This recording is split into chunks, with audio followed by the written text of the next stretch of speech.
할렐루야. 네, 반갑습니다. 교회의 소식을 먼저 말씀을 드립니다. 나눠드린 주보를 참조해 주시기 바랍니다. 코로나19 질병이 여전히 우리 주변에 있고 또 많은 사람들이 또 감염이 되고 어려운 가운데 있죠. 각별히들 살피시고 조심하세요. 어려운 때의 교회와 나라와 민족을 위해 중보를 부탁을 드립니다. 예배 자리 조절해 주시고요. 백신 맞은 분들에 한해서 모임의 수가 해제가 됐고요. 그렇지만 또 몇 가지 제한 사항들이 있죠. 마스크는 꼭 착용을 해야 되고 음식 먹는 거 여전히 금지되어 있고 그렇습니다. 그러더라도 여전히 어렵기 때문에 그 노란 스티커가 붙어있는 자리에 꼭 앉아주시고 또 마스크도 꼭 착용해 주시기를 바랍니다. 그리고 예배당 입장 시 뒤에 발열 체크기가 있죠. 그리고 손 소독제가 자동으로 나오니까 그 밑으로 손을 넣으시면 아마 또 액이 분포가 돼요. 많은 사용을 바랍니다. 출입 명부서 꼭 집사님 체크를 좀 해주시기를 바랍니다. 예배 시간이 영상으로 실시간으로 방송되고 있어요. 카카오톡하고 유튜브를 통해서 방송이 되고 있습니다. 유튜브는 영상이 저장이 되고 있으니까 또 많은 사용을 바라고 일주일 단위로 예배가 정리되고 있어요. 참고해 주시기를 바랍니다. 오늘 주일은 추수감사주일로 지키도록 하겠습니다. 성탄절을 향한 4인 4색 올해도 메시지 집회가 계획되고 있습니다. 12월 첫째 주부터 시작해서 성탄절까지 첫 주일은 이규성 목사님, 그리고 두 번째 주일에는 최계돈 목사님, 그리고 셋째 주일에는 유영은 목사님, 그리고 성탄절에는 제가 성탄절에 대한 메시지를 증거합니다. 기도하시면서 사모해 주시고 은혜의 귀한 시간들이 되어 주시기를 바랍니다. 돌아오는 주일은 대림절이고요. 아시듯이 절기 때마다 성만찬을 하고 있는데 음식 섭취가 좀 금지되어 있기 때문에 역시 이번 대림절에도 성만찬을 못할 것 같아요. 교회 그 소그룹 모임과 또 이런 예식은 내년부터 가능하지 않을까. 올해까지는 이런 그 활동들을 좀 주의하고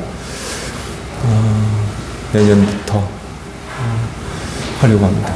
사무총회가 좀 다가오고 있는데 준비를 하시고요. 혹이나 소그룹 사역들 보고할 사항들이 있으면 보고서를 준비하셔야 돼요.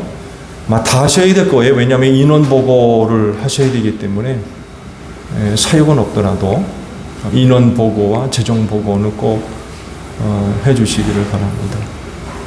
12월 12일 둘째 주일날 사무총회가 있죠. 11월 마지막 주일을 분기점으로 해서 사무총회를 저희가 하고 있어요. 그러니까 사무총회들을 준비를 해 주시기 바랍니다. 지방회 광고인데요. 조치원 교회 최명동 목사님 부총회장을 출마를 하셔서 이와 관련된 그 개혁자 모임이 오늘도 있는 것 같아요. 은혜 가운데 잘 진행이 되고, 또 저희 지방의 총회장님이 또 세워지게 되면 복된 일인 것 같아요. 전국적으로 저희가 속해 있는 세종공주지방회가 정치적인 역량이 굉장히 미약해요. 예. 근데 이번에 만약에 부총회장으로 세워지게 되면 지방에 대한 그런 그 정치적인 역량이 좀 커질 수 있는 기회가 될 수 있을 것 같고, 이를 위해서 지방에서 아마 여러 가지 준비를 하는 것 같아요. 기억나실 때마다 기도해 주시고요. 근데 이제 아시듯이 정치라는 게 또 다르잖아요. 이도 교단 정치이기 때문에 이렇게 불미 일어나서면 안 돼, 보여지면 안 되는 그런 일들이 있어요. 지금 이 벽을 좀 헤쳐나가야 되는데 이게 지금 쉽지 않은 것 같아요. 최명동 목사님이 나름 이제 소신을 가지고 이런 벽들을 무너뜨리기 위해서 지금 애쓰고 있는데 실제적인 상황이 좀 만만치가 않은 것 같아요. 서울신학대학 이사장을 맡으셨고, 그러면서 여러 가지 중요한 개혁들을 이루셨고요. 그래서 총회적으로도 기대하는 바가 있는데 실질적인 상황이 지금 쉽지가 않은 것 같아요. 기도 부탁을 드립니다. 자, 옆에 있는 분들과 인사합시다. 제 이름으로 사랑합니다. 은혜 많이 받읍시다. 예, 우리 다 함께 경배 찬양 부르며 아버지 앞에 나아갑니다.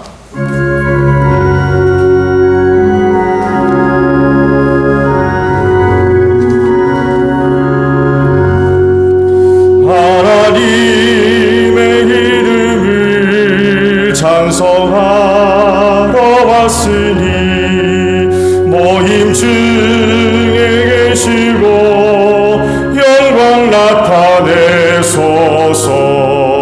기쁜 하늘 잔치에 참여하게 하소서. 기쁜 하늘 잔치에 참여하게 하소서.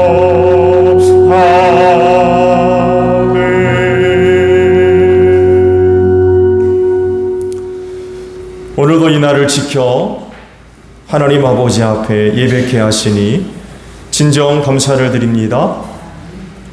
특별히 오늘 이 주일 추수감사 주일로 지킬 수 있도록 믿음을 주시고 은혜 베풀어 주신 하나님께 감사드립니다. 모든 날이 은혜의 날이며 특히 오늘 주일은 아버지께서 주시는 그 은혜로 충만한 복된 감사 절기인 줄로 믿사오니 오늘도 절기를 지켜 하나님 아버지 앞에 예배하는 저희 모두에게 하늘의 신령한 은혜들로 충만하게 하옵소서. 오늘도 저희가 드리는 예배가 신령한 예배가 되기를 원합니다. 성령의 기름 부으심으로 함께하여 주시옵소서. 예배자들의 마음을 성령께서 감동해 주시고 이끌어 주셔서 성령님과 함께 드리는 신령한 예배가 되게 하시고 예수님과 함께 드려지는 참된 진리 예배가 될 수 있도록 인도하여 주시옵소서. 그래서 오늘도 저희가 드리는 예배를 통하여 하늘아버지 홀로 영광을 받아 주시옵소서. 존귀하신 예수님의 이름으로 기원하옵나이다. 아멘. 회개 기도합니다.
보라 우리가 서로 변론하자. 너희 죄가 주홍 같을지라도 눈과 같이 희어질 것이요 진홍같이 붉을지라도 양털같이 되리라. 이 말씀대로 진심으로 회개한 여러분의 모든 죄를 예수 그리스도의 십자가의 은혜로 용서하셨습니다.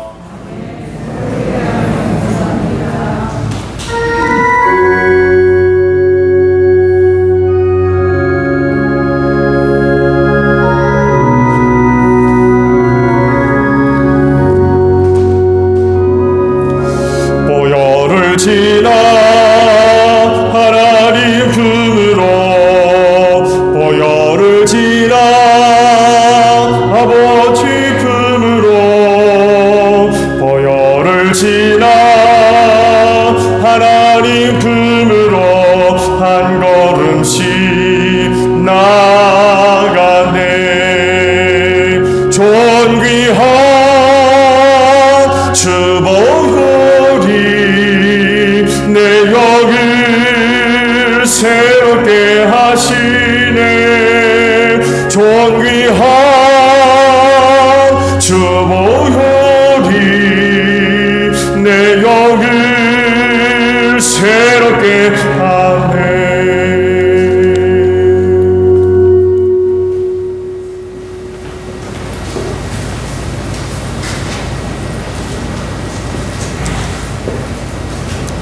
기도하겠습니다. 사랑의 하나님 아버지, 거룩한 성일에 아버지 추수감사절을 오늘 드릴 수 있도록 저희들 은혜를 주시니 진심으로 감사드립니다. 늘 주님 말씀대로 살기를 원하오나 때로는 주님을 멀리할 때도 있었습니다. 주 용서하여 주시옵시고 강하고 담대한 믿음으로 붙잡아 주셔서 우선순위가 무엇인지 깨달을 수 있도록 지혜를 허락하여 주시옵소서. 사랑의 하나님 아버지, 우리 소정제회교회를 사랑하여 주셔서 아버지 이 지역에 죽어가는 영혼들을 아버지 구원할 수 있는, 저희들 수사할 수 있는 아버지 길을 열어 주시옵소서. 그래서 저희들이 열매를 맺는 신앙생활을 할 수 있도록 주님께서 역사하여 주시옵기를 간절히 빌고 원하옵나이다. 사랑의 하나님 아버지, 또 올 한 해를 주님께서 지켜주시옵시고 아버지 수고하고 아버지 봉사하는 손길 재직들을 주님께서 기억하여 주셔서 아버지 하나님이 기뻐하시는 삶 아버지 저희들 잘 지낼 수 있도록 주님께서 지켜주시옵시고 그 아버지 봉사하는 손길마다 주님께서 지켜주셔서 그 가정이 무엇이 필요한지 기도하는 제목마다 주님께 상달되어서 주님 들어 응답하여 줄 것을 믿사옵나이다. 사랑의 하나님 아버지, 우리 목사님이 아무거나 강건함을 주시옵시고 선포하시는 말씀마다 저희들 은혜 받게 하여 주시옵시고 세상에 나가서 영혼 구원을 할 수 있는 저희들 지켜주시옵소서. 저희들 입술을 주님께서 주관할 것을 믿사옵고 거룩하신 예수님의 이름으로 간절히 기도합니다. 아멘.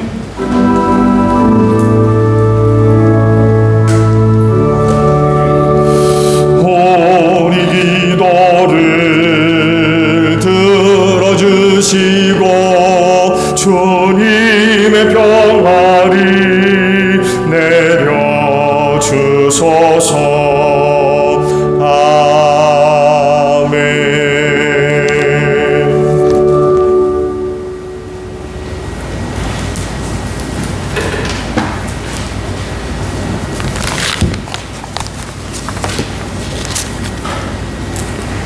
성령 간인절 후 26번째 주일 성서는 제독서 사무엘하 23장 1절에서 7절입니다.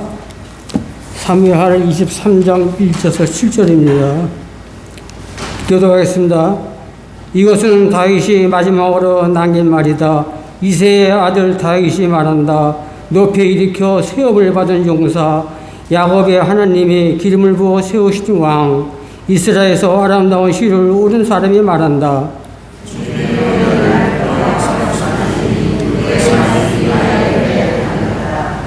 이스라엘 하나님이 말씀하셨다. 이스라엘 반석께서 나에게 이르셨다. 모든 사람을 공의로 다스리는 왕은 하나님을 두려워하면서 다스리는 왕은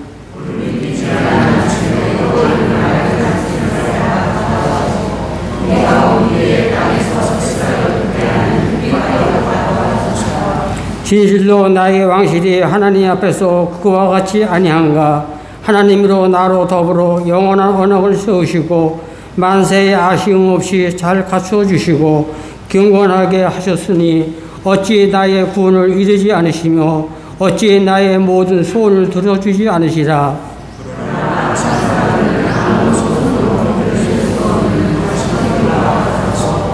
다 같이 읽겠습니다. 세곡쟁이나 창자로 쉬는 받을 수도 없는 곳, 불에 살라 태울 수밖에 없는 곳들이다. 저희 독서는 요한계시록 1장 4절에서 8절입니다.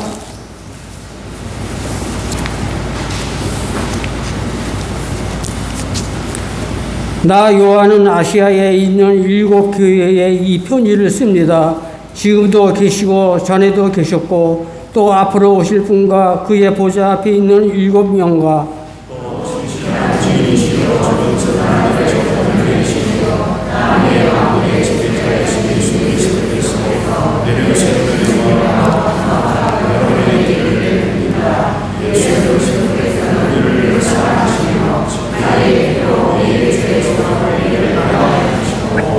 우리로 하여금 나라가 되게 하시오 자기 아버지 하나님을 섬기는 제사장으로 삼아 주셨습니다. 그에게 영광과 군사가 영원무궁하도록 있기를 빕니다. 아멘.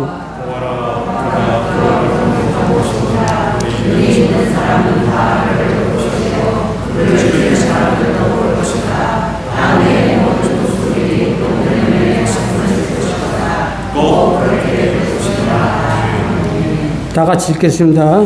지금도 계시고 전에도 계셨고 앞으로 오실 전능하신 주 하나님께서 나는 알파요 오메가다 하고 말씀하십니다. 이는 살아계신 하나님의 말씀입니다.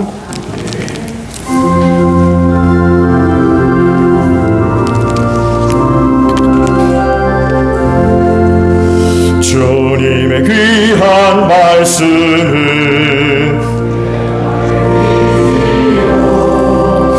목마른 사막길에서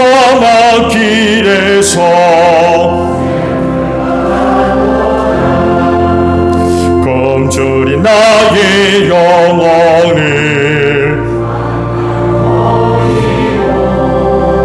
내 갈 길 밝게 비추니 그 말씀 귀하다.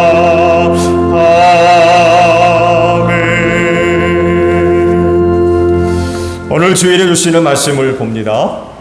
말씀을 보고 우리 조도수 집사님 가정에서 인사 잠깐 드리고 말씀을 듣죠. 데살로니가 전서 5장 16절에서 22절까지 있는 말씀이에요.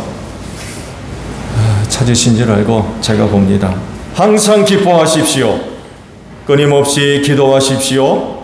모든 일에 감사하십시오. 이것이 그리스도 예수 안에서 여러분에게 바라시는 하나님의 뜻입니다. 성령을 소멸하지 마십시오. 예언을 멸시하지 마십시오. 모든 것을 분간하고 처운 것을 굳게 잡으십시오. 갖가지 모양의 악을 멀리 하십시오. 아멘. 자, 오늘은요 7가지 은혜 중에 기쁨이라고 하는 제목으로 말씀을 드립니다. 드리기 전에 나오시죠, 선생님? 네, 아드님 나오셔서 잠깐 인사를 합니다.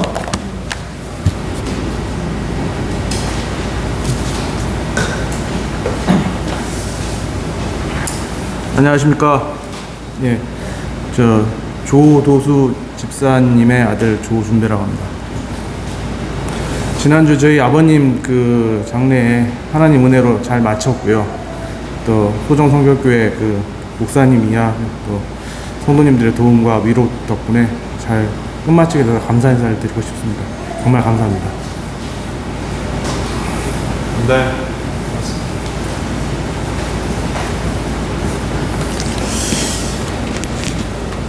계속적인 중보를 부탁을 드립니다. 황모산이 이제 홀로 계시게 됐는데 외롭지 않게 외롭지 않게 뭐 할 수 있는 건 전화를 뭐 자주 드리는 것인 것 같아요.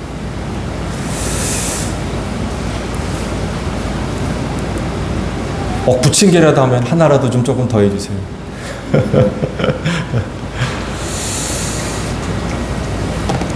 은혜 가운데 장례식이 잘 마쳐지게 됐어요. 기도해 주시고 불신양면으로 도와주신 분들께 감사를 드립니다. 부활이요 생명 되시는 예수의 이름이 귀한 가정과 또 여러분 모두에게 위로가 되시고 또 소망이 되시기를 바랍니다. 왜 그러시죠?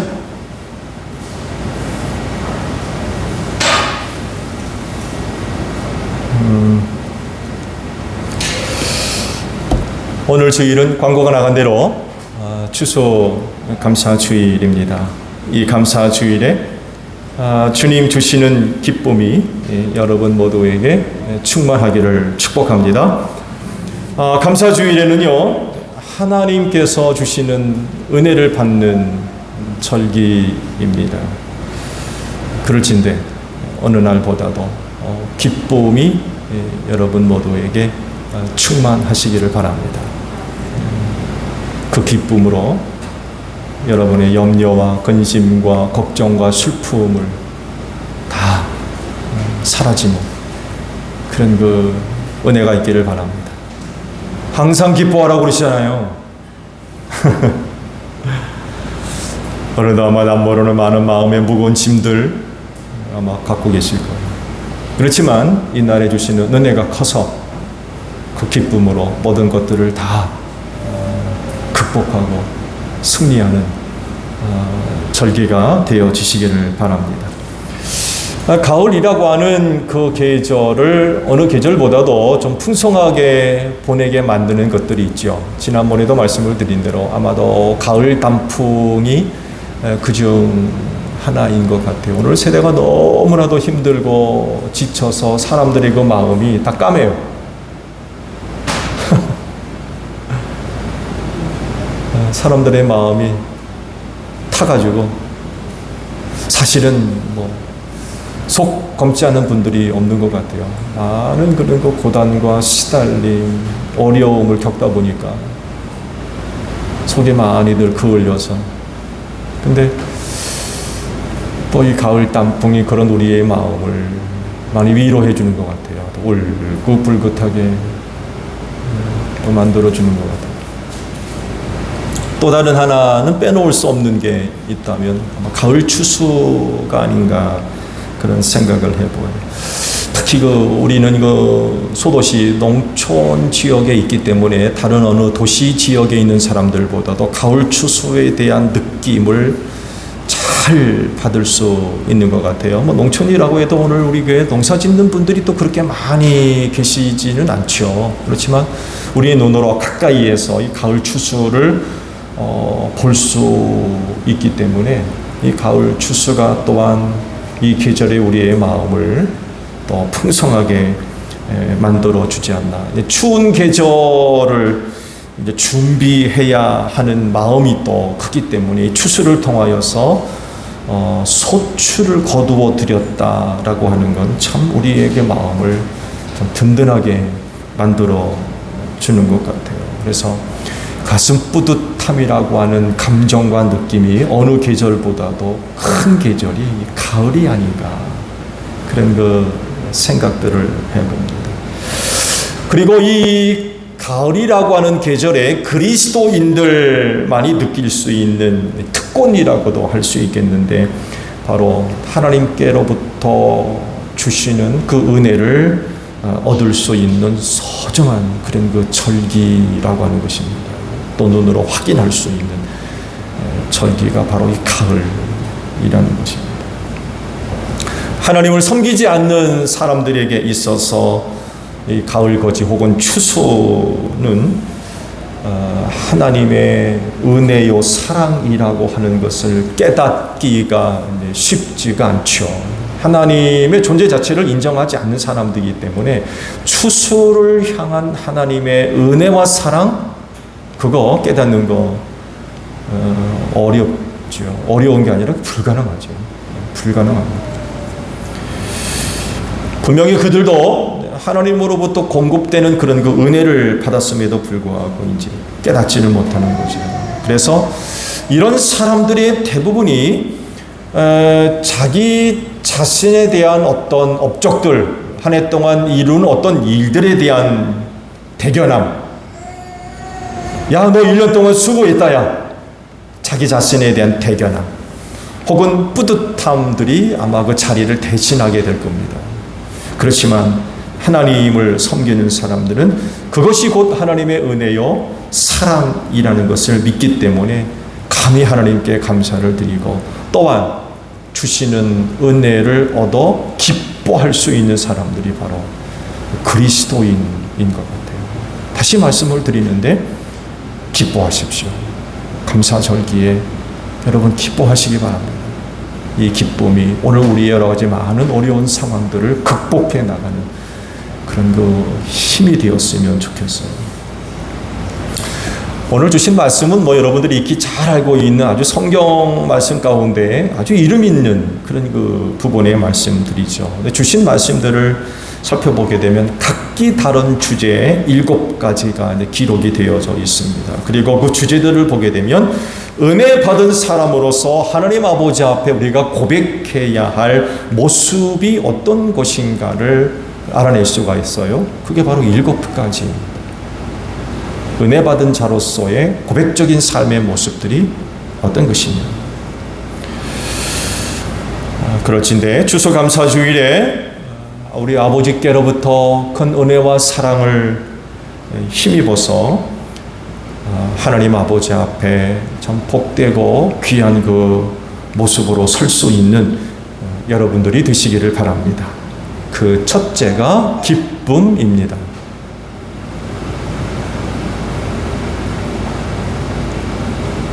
웃어보실래요?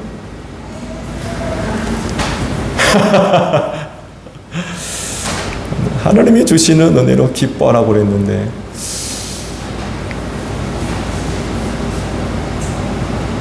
어디가 아프신 것 같아요.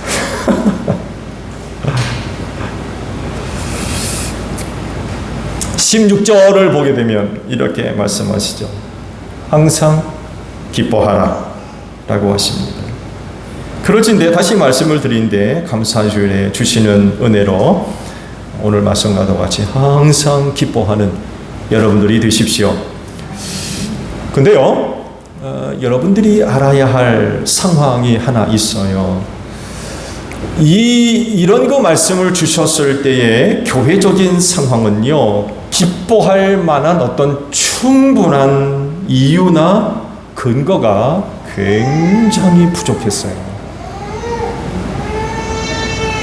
왜냐하면 초대교인들이 갖고 있었던 믿음 때문에 많은 어려운 일들을 당했어요. 그들의 믿음이 죄가 됐었거든요. 그냥 예수 믿는 게 죄예요. 그 시대의 법입니다. 그냥 그게. 그래서 또 많은 사람들이 죽임을 당했죠. 황제가 주냐, 예수가 주냐. 예수 믿는 것, 확인하는 것 간단했습니다. 둘 중에 누가 주냐. 진정한 믿음이라면 예수가 줍니다. 그랬겠죠. 근데 그 결과는 뭐예요? 비참한 거였습니다. 이렇게 고백한 이후 저들의 삶은 구렁텅이로 떨어지는 그런 삶이었어요. 마땅히 그들은 그 사회에서 쫓겨났어요.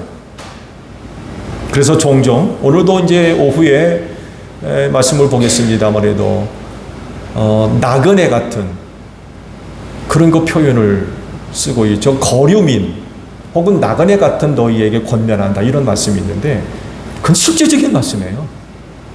그냥 개념상 표현된 말씀이 아니라 그 당시 초대교인들의 일상적인 모습이었어요. 예수 믿는 나는 이유로 그 마을에서 쫓겨나니까 살 곳을 찾아야 될 거 아니에요.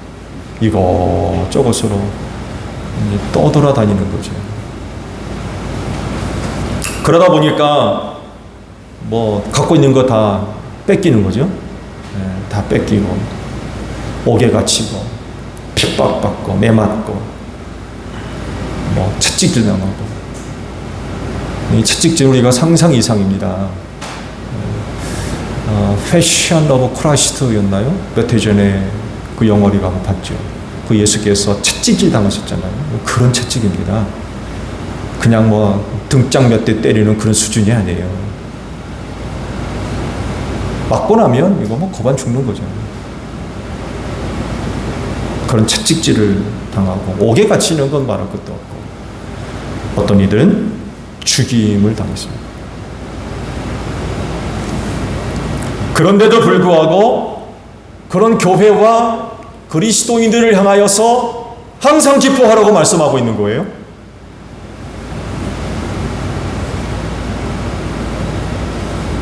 말이 됩니까?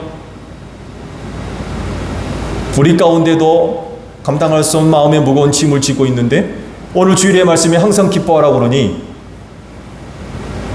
어떻게 기뻐해요?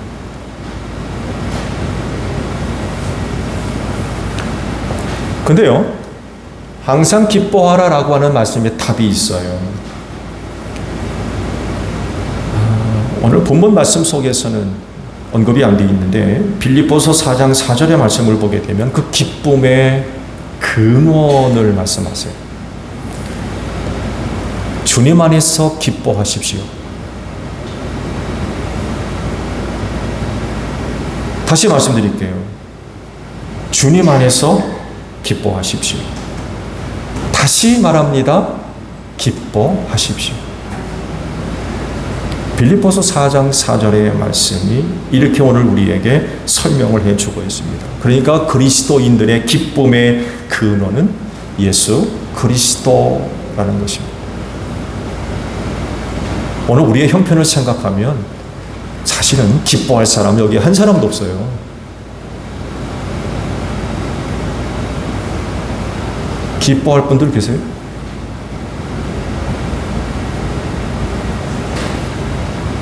단에 써있는 저도 지금 당장 문제를 안고 있어요. 죄송합니다. 개인적인 얘기를 해서 죄송합니다. 갑자기 오른쪽 눈이 잘 안 보여요. 그 지난 주일날 파송 찬송을 이상한 거 불렀죠. 3절인데 2절로 봐가지고 2절을 불렀어요. 안 보여서 제대로.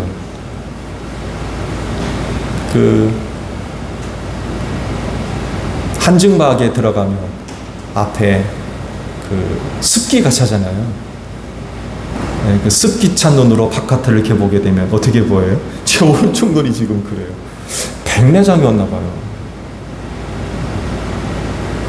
제 연령대 알고 있는 몇 분들한테 여쭤보니까 자기들은 안 그렇다고. 제가 너무 일찍 늙나요? 노안이 지금 와가지고 지금 이런 상태에 있어요. 기뻐하라? 무슨 조건으로 기뻐해요?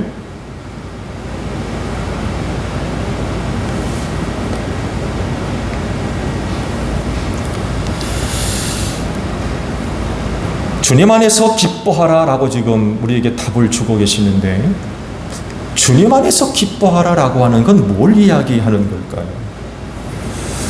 이건 역시 주님 안에서 기뻐하라라고 하는 것이 무엇인지 또 잘 이야기해 주고 있는 말씀이 또 한 곳이 있습니다. 사도행전 5장에 있는 말씀을 보게 되면 그 사도들을 통해서 우리가 바로 이 주 안에서 기뻐한다는 것이 무엇인가를 우리가 발견할 수가 있어요. 초대교회의 사도들을 통하여서 이제 복음이 전해지면서 이를 위하여 성령께서 능력의 역사로 함께 하심으로 인하여서 놀라운 표적들이 막 나타났어요. 그래서 이 표적들을 통해서 당시 많은 유대인들이 사도들이 전하는 복음을 받아들이고 교회 안으로 많이 들어왔습니다. 이것을 유대교가 가만히 둘 수가 없지요. 잔뜩 시기가 나가지고 사도들을 전부 붙잡아서 이제 옥에다 가다 버렸습니다. 근데 놀랍게도 그날 밤에 주의 천사가 나타나가지고 옥문을 열어버리고 제자들을 나가게 한 거예요. 그러면서 이제 그런 명령을 하고 갔죠.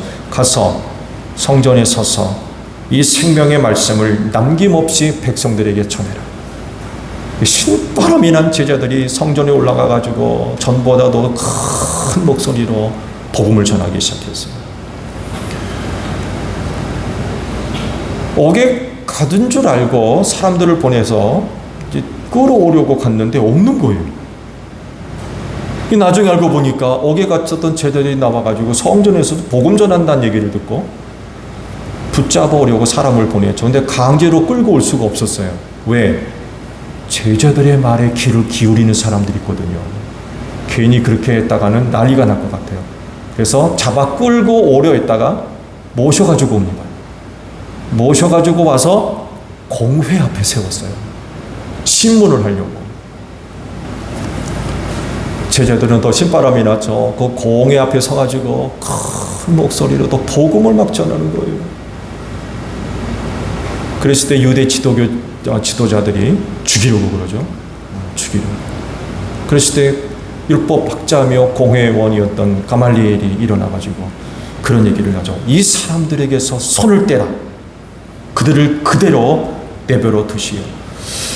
이 사람들의 계획이나 활동이 사람에게서 난 것이면 망할 것이요 하나님에게서 난 것이면은 여러분이 그것을 없앨 수 없어. 도리어 여러분이 하나님을 대적하는 자가 될까 두렵소. 가말리엘이 중재를 해서 살게 됐죠. 대신에 실컷 두들겨 맞고 나왔어요. 절대로 예수의 이름으로 말하면 안 돼. 협박을 받고 잔뜩 두들겨 맞고는 나왔어요. 이때 제자들이 보여준 모습이 있습니다.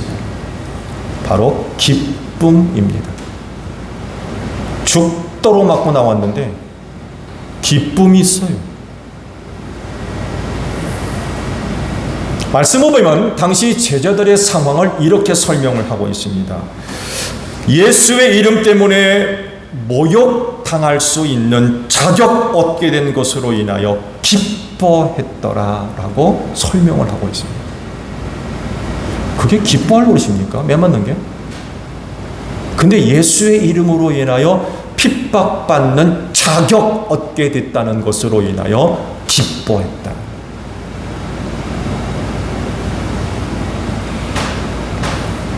이 기쁨이 바로 주님 안에서 기뻐하는 기쁨입니다. 이런 일 당하면 원통합니다. 그게 뭔 죄라고 사람 데려다가 실컷 두들겨 패고 협박이 나오고 원통하고 분하고 슬프고 낙심이 될 텐데 오히려 그들 안에 기쁨이 충만했다고. 이 기쁨이 주 안에서 고백되어지는 기쁨입니다. 기뻐할 수 없는 상황이 아무리 많이 벌어져도 그 사람 안에 예수님에 대한 확고한 확신과 믿음을 갖고 있으면 그 안으로부터 기쁨이 있다는 거예요.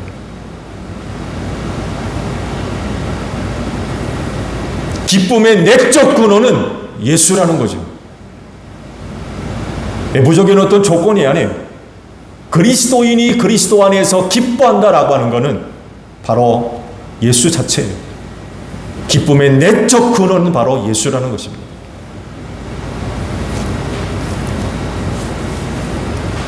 항상 기뻐하라라고 하시는데 그 기쁨의 내적 근원은 뭡니까, 여러분에게? 여러분은 무슨 이유로 어디에 근거를 두고 기뻐하십니까?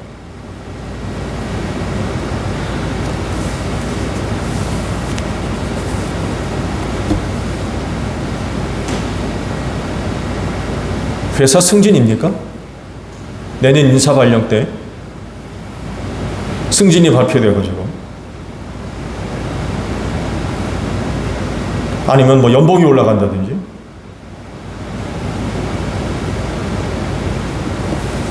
아니면 투자금의 수익이 몇 배나 붙었든지. 신나는 일이잖아요. 어려운 때 투자금 잘 굴려서 수익을 몇 배나 거두어들였다. 이건 뭐 진짜 요즘 쉽지 않잖아요.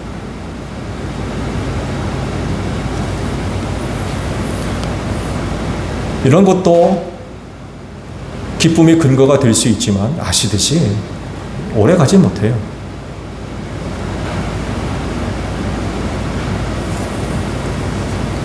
그리스도인의 기쁨의 내적 근원은 이런 데서 나오는 것이 아닙니다. 그건 말씀드린 대로 예수입니다.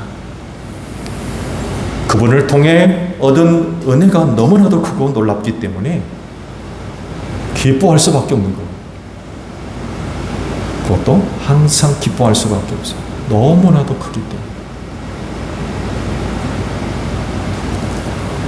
그렇진데 제1교회 성도 여러분, 예수님 잘 믿으시기 바랍니다. 그래야 항상 기뻐할 수 있어요. 왜? 그리스도인의 기쁨의 내적 근원은 예수에게 있기 때문에 그렇습니다. 여러분, 어려운 때 정말 우리 성도들이 기뻐해야 되는데 그러려면 예수 잘 믿으셔야 돼요. 그 믿음이 오늘 우리를 기뻐하게 하기 때문에 그렇습니다. 어떤 사람들이 어려운 때 교회에 가느니 마느니 예수 믿어야 되느냐 말아야 되느냐 그러는데 절대로 그렇지 않습니다.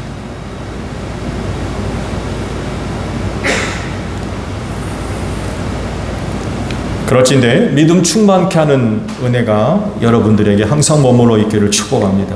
그래서 주 안에서 항상 기뻐하는 여러분들이 되십시오. 또 다른 기쁨을 소개합니다. 성경을 보게 되면 또 다른 기쁨의 근원을 우리에게 말씀을 하세요.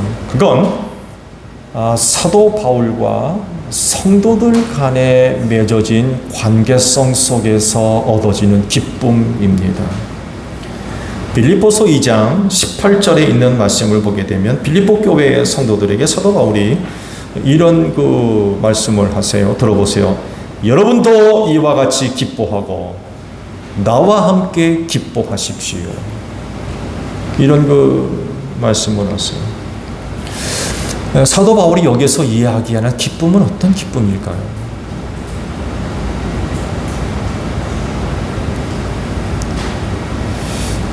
빌립보서 2장에 있는 말씀을 좀 찾아보게 되면 기쁨의 내용이 굉장히 충격적입니다.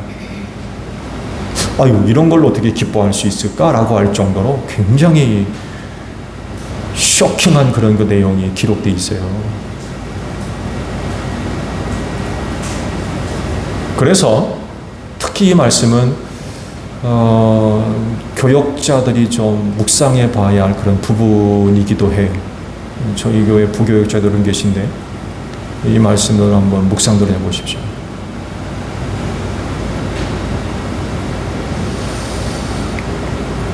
왜 쇼킹한 내용이냐면요, 희생을 얘기하기 때문에 그렇습니다.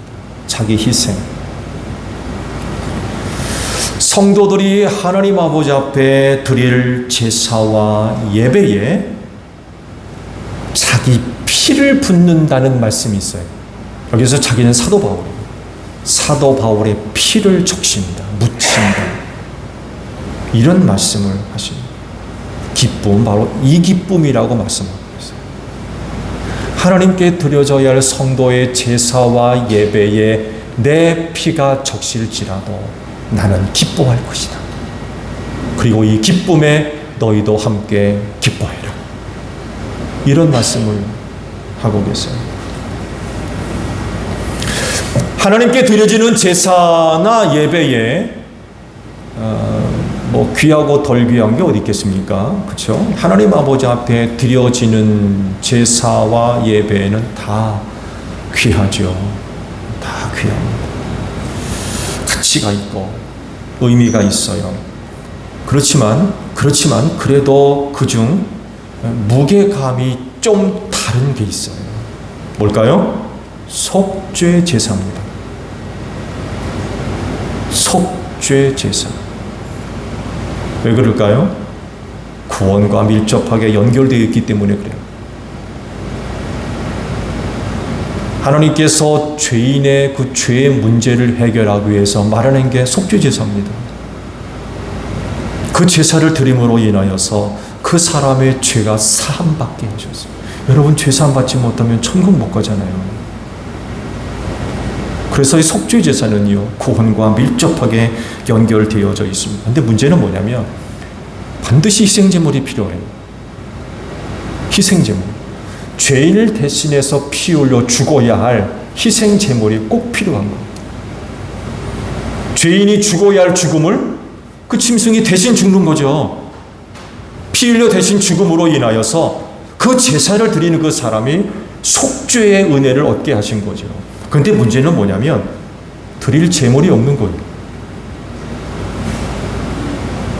그런 제사를 드려야 되는데 희생 제물이 없는 거예요. 어떻겠습니까? 그대로 뒀다는 사람은 죄 가운데 망하고 말 겁니다. 용서받지 못하니까. 이게 사실이라고 하면 그 사람은 그 마음에 애통함으로 가득할 겁니다. 애통함으로. 내 죄를 해결할 방법이 없으니 이처럼 슬픈 일이 어디 있어요? 제 문제를 해결할 방법이 없는 거죠. 이 말씀을 언급하면서 내가 그 제사에, 그 예배에 희생 제물이 되겠다라고 지금 하고 계십니다. 내가 그 제사에 희생 제물이 되겠다. 그리고 그렇게 돼도 나는 기뻐하겠다 라고 말씀을 하고 있는 거죠. 그리고 함께 기뻐하자 라고 빌립보 교인들에게 얘기를 하고 있어요. 이 말씀을 보면 당시 사도 바울과 빌립보 교회 성도들과의 관계가 얼마나 친밀하고 긴밀했었는가를 알 수 있죠. 피는 물보다 진하고 그러죠. 네? 피는 물보다 진하다. 뭐 틀림없는 사실이죠. 정말 사도 바울과 빌립보 교인들 간의 관계는 피보다 진한 것 같아요. 피보다 진한. 그러니까 이런 고백을 하죠. 그리고 그렇게 돼도 기뻐하겠다 라고 그러니까 이건 뭐 보통 관계가 아닌 거죠. 이 말씀을 이제 묵상하면서 질문이 되더군요.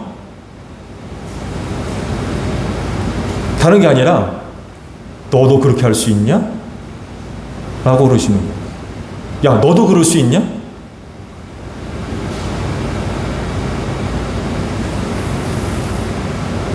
내가 양육하고 있는 양떼 가운데 누군가가 하나님 아버지 앞에 죄 문제를 해결하기 위해서 속죄의 제사를 준비하는데 속죄 제물이 없는 거예요. 그럼 내가 대신해서 속죄 제물이 될 수 있느냐라고 물어오시는 거죠. 민 목사, 너도 속죄 제물이 될 수 있느냐?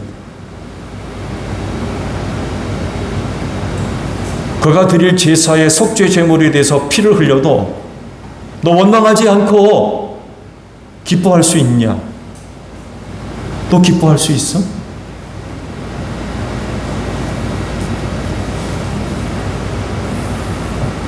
희생 제물에 내 피를 좀 부어야 되겠다.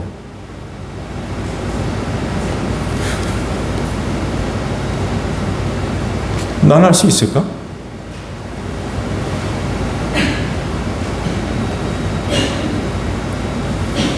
그것을 기쁨으로 여겨서 기꺼이 성도의 예배에 내 피를 부을 수 있을까?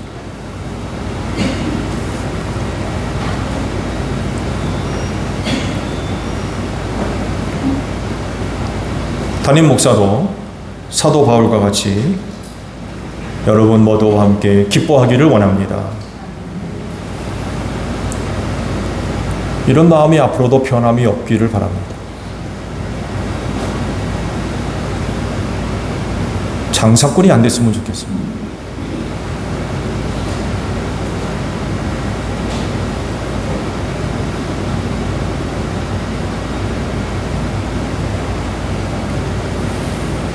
그렇지만 여러분도 이 기쁨에 참여하십시오.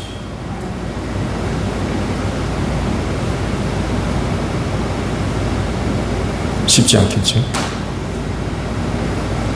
왜냐하면 서로가 드릴 속죄 제물에 서로가 희생 제물이 되어야 되기 때문에 그렇습니다.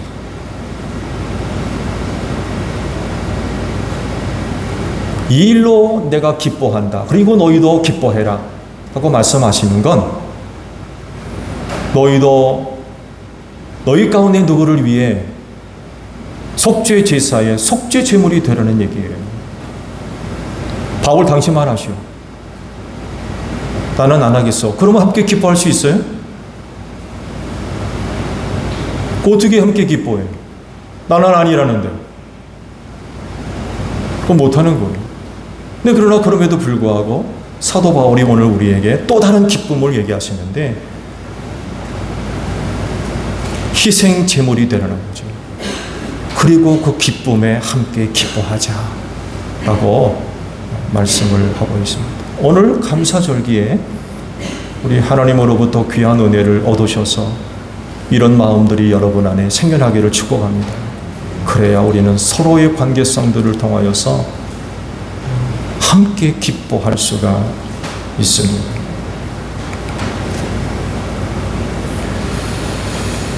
여러분도 이와 같이 서로에게 희생제물이 되어서 모두가 함께 기뻐하고 또 기뻐하는 제1교회의 모든 성도들이 되어지기를 바랍니다. 감사절의 기쁨이 예수를 믿는 여러분들에게서 샘솟듯 솟아나기를 축복합니다. 또 하나님께 드려질 희생제물이 되어서 또 다른 모든 성도들과도 함께 기뻐하고 또 기뻐하는 감사절에 여러분들이 되시기를 축복합니다. 기도하겠습니다. 항상 기뻐하라 하십니다. 이 절기에 아버지께로부터 귀한 은혜와 사랑을 얻었사오니 서로 함께 기뻐하게 하소서. 그리스도인의 기쁨의 근원은 예수에게 있습니다. 그리하오니 예수 잘 믿게 하옵소서. 하나님 아버지 앞에 드려져야 할 속죄 제사에 우리 모두가 희생 제물이 되게 하소서. 그 일에 우리 모두 함께 기뻐할 수 있는 한 몸 된 성도들이 되어질 수 있도록 감사절기에 은혜를 허락하여 주시옵소서. 예수님의 이름으로 기도하옵나이다. 아멘.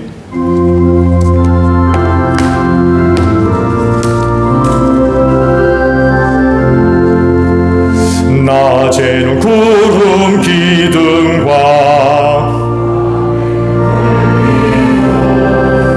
저 백성 앞에 나타나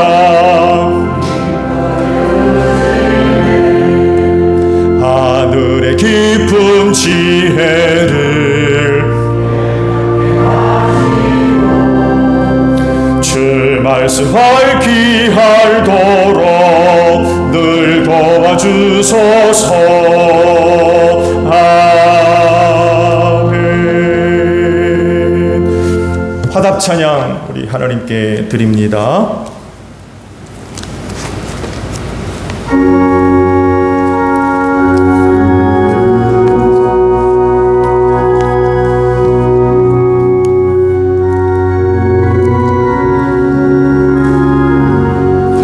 넓은 들에 익은 곡식 황금 물결 뒤지며 어디든지 태양빛에 향기 진동하도다. 무르익은 저 곡식은 낯을 기다리는데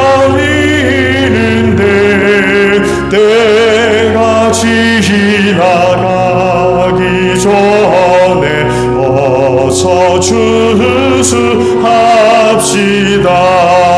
추수할 것 많은 때에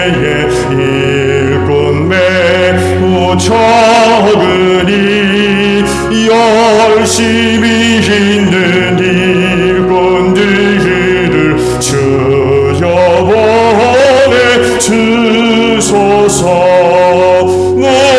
무르익은 적 식은 낯을 기다리는데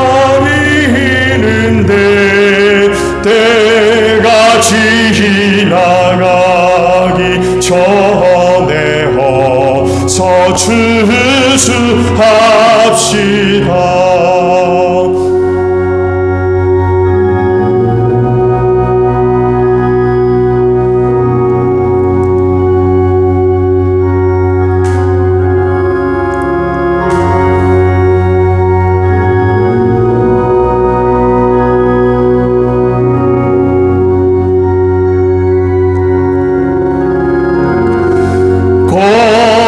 거둬들인 모든 알곡 전국장 드리는 주가 베풀 잔치 자리 우리 참여하겠네.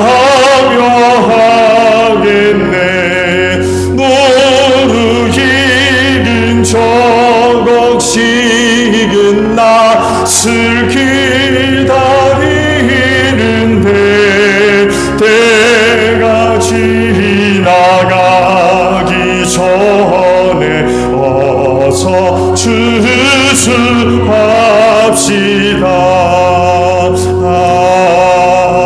아멘. 저 밖 도로가에서 우리 예배를 보고 계시는 분들이 계세요. 겉면에서 모시고 들어올 수 있으면 한번 해보세요. 저 길가에.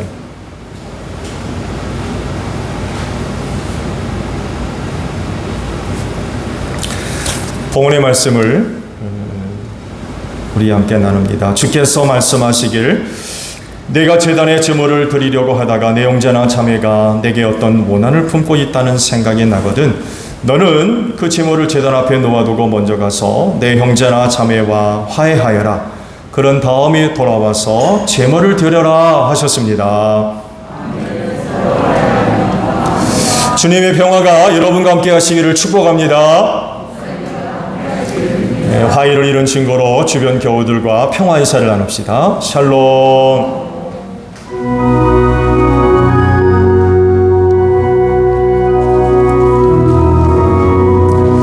하나님 어린 양 세상의 죄를 없애시는 주여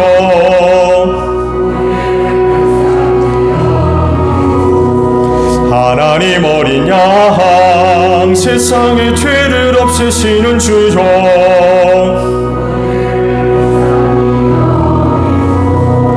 하나님 어린 양 세상의 죄를 없애시는 주여 우리에게 평화를 주소서. 여러분 성경이 이르기를 각자 마음에 정한 대로 해야 하고 아까우면 사내거나 마지못해 사는 일 없어야 합니다. 하나님께서는 기쁜 마음으로 내는 사람을 사랑하십니다 라고 하셨습니다.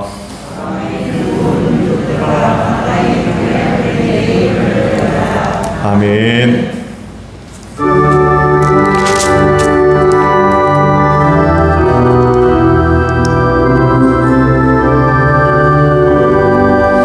저 밭에 농부 나가시 뿌려놓은 후 죽으신 능력 내려 잘 길러주셨네.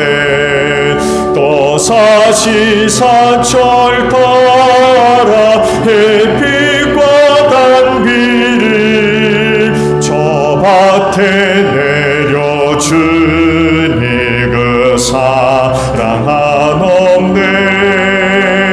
온갖 귀한 선물 주님이 주신 것 그 풍성하신 은혜를 다 감사드리세. 저 산과 들을 보라 참 아름답구나. 길가에 걸은 것도 주님의 솜씨라. 저 공증 나는 새도 다 먹여주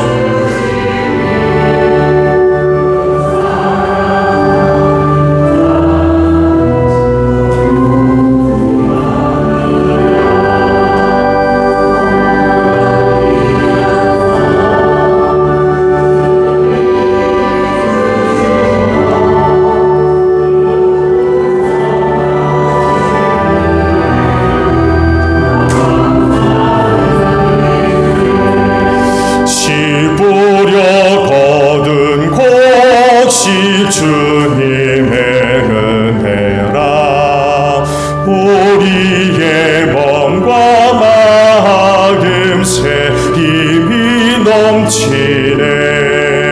주 은혜 받으리니 참 감사하면서 이에 물들이오니 다 받아주소서. 온갖 귀한 선물 주님이 주신 것 기풍성하신 은혜를 다 감사드리세. 아멘.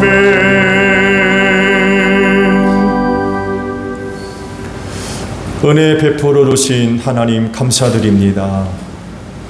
어려운 때이지만 오늘 우리의 구원을 위하여 한 해도 쉬지 아니하시고 은혜와 사랑을 베풀어 주셔서 감사드립니다. 그 은혜와 사랑을 던 저희 알기에 감사절기를 맞이해서 예물을 거룩히 구별하여 연세간 아버지 앞에 드리오니 오늘 저희의 믿음을 받아주시고 그 믿음의 복을 주소서. 그 은혜가 이 마지막 때를 더 넉넉하게 승리하는 능력이 될 줄로 믿습니다. 살아왔듯이 앞으로도 하나님의 은혜로 살 줄로 믿습니다. 하나님의 은혜는 능력입니다.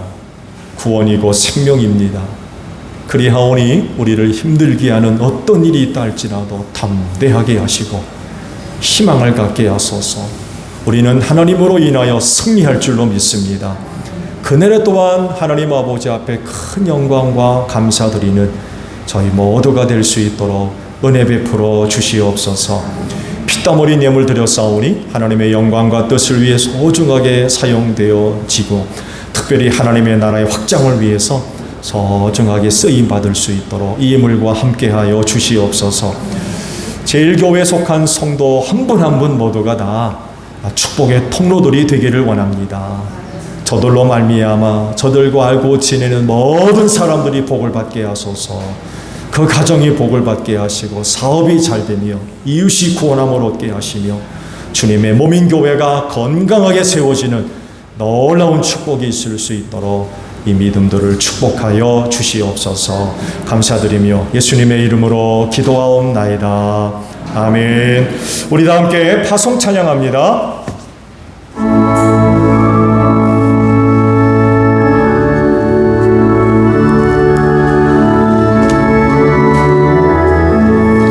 저주로 가는 자 다 구원하고 죽음과 죄에서 건져내며 죄인을 위하여 니를 통하며 예수의 보혈로 구원하네.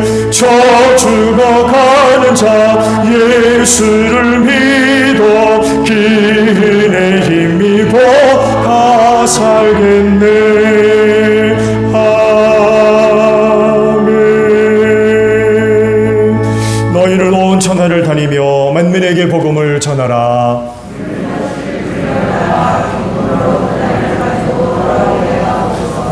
아멘.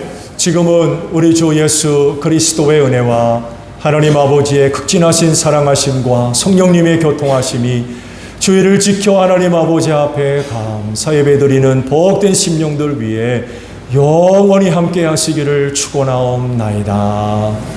아멘.